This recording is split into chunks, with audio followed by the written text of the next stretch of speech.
dal leen ak jàmm ci AGT News chaîne bi leen di jox xibaar yi wér te wóor abonné leen ngir dara bañ leen a raw.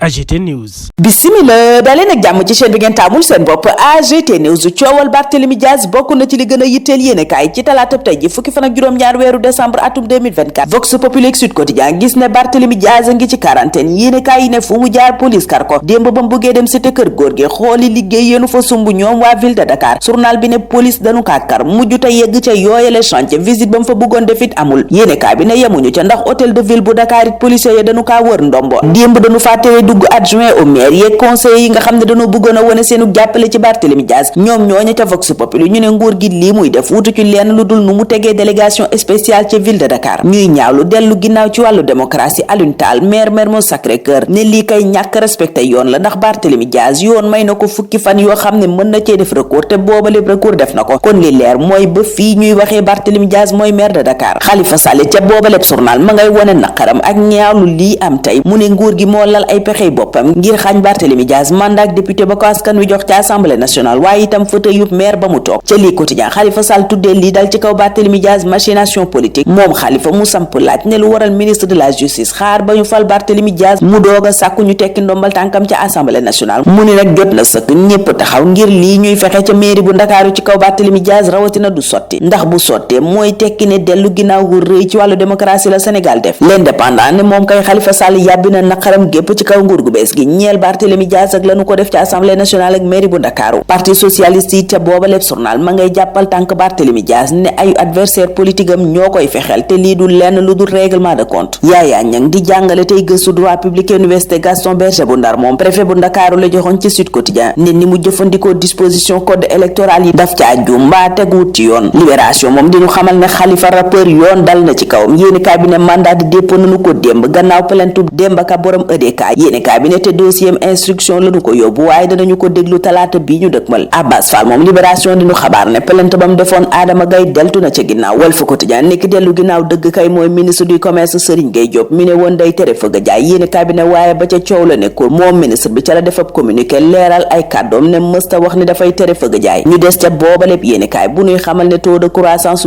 8,8% la ñuy seenu ci atum 2025 journal bi ne prévision réaliste la lu mën a nekk la waaye am na ci lu mu laxasu may sababu ne mën nañu koo def. Mor Gassama ne ngir mu am faaw ñu gën a dooleel mbay mi. Souleymane Keita beneen économiste gis ci gàllankoor laas moom gis Sénégal ci ñaar fukki réew yi nga xam ne seen koom ñoo gën a suqaliku ci atum 2025 muy les économies mondiales avec les plus forts taux de croissance. Journal bi fësal ci xëtam gu njëkk président Bassirou Diomaye Faye muy président Bassirou Diomaye Faye moom la ñu fekk ci xët gu njëkk Tribune boobale bi yéen kaay joxoñ ab promesse de campagne maanaam lu mu digoon askan wi ci jamono élection ya te mooy bu faloo fonds politique yi dañu ko fiy dindi yéen kaay bi ne waaye ba mu faloog tey président Bassirou Diomaye Faye waxut lu ca jëm defut it leen luy wone ne dafa nar a dindi yooyele fonds politique ñu des ci wàllu koppar ak Libération mi fësal secret projet de loi finance rectificative bu 2024 yéen kaay bi ne Sénégal ñàkk na téeméeri milliards ak ñeent fukk ca trésor ba muy xaalis boo xam ne état bu Sénégal moo wàcc ay droit ki taxe maanaam yu mu baale la taa nguur gu bees gee yegsi journal bi ne deltu ginnaaw guy tolloog juróomi téeméeri milliards it nemmeeku nañu ko ci nit ñu doon roñee xaalis maanaam mobilisation recette journal bi ne nguur gu bees gi budget bi mu fi fekk mooy budget 2024 bu nu wote décembre 2023 te jëfandikoo genn wala ga ci ñetti weer yi njëkk ci atum 2024 journal bi ne loi de finance rectificative bu 2024 nag bokk na ci li nu ci dëxëñ fay bor yi nu amee woon ci wàllu mbay mi dooleel Sénélec tëgg élection législative anticipée ak ndàmpaay li nu jagleel njabootu ñu loru ci événement yi amoon diggante 2021 ak 2023 17 décembre 1962 17 décembre 2024 yor bi di fàttaliku ak delloo njukkal Mamadou Dia président conseil ba woon journal bi tuddee ko souverainiste intransigeant architecte de l'état et du système de planification du Sénégal dellu si ci yéeneeg taxawaay gi mu amoon ci Sénégal ak gis-gis bi mu amoon ci tëgginu réew mi moom Mamadou Dia it Vox Populi ngay wax ci mbiram ci bisub tey ji mandargaal keroog ba mu wuuteeg Senghor yéene kaay bi ne loolu ñu ko doon tuumal ba yóbbu ko ca kaso lu ñu waral leeral la Mohamed El Bachir si ne ubbiwaat boobale procès kay lu jàmp la lu urgent la ngir leeral la ñu ko doon tuumal moom Mamadou Dia ba mun koo rendre justice moom njiital conseil ba woon ak ñeenti ministre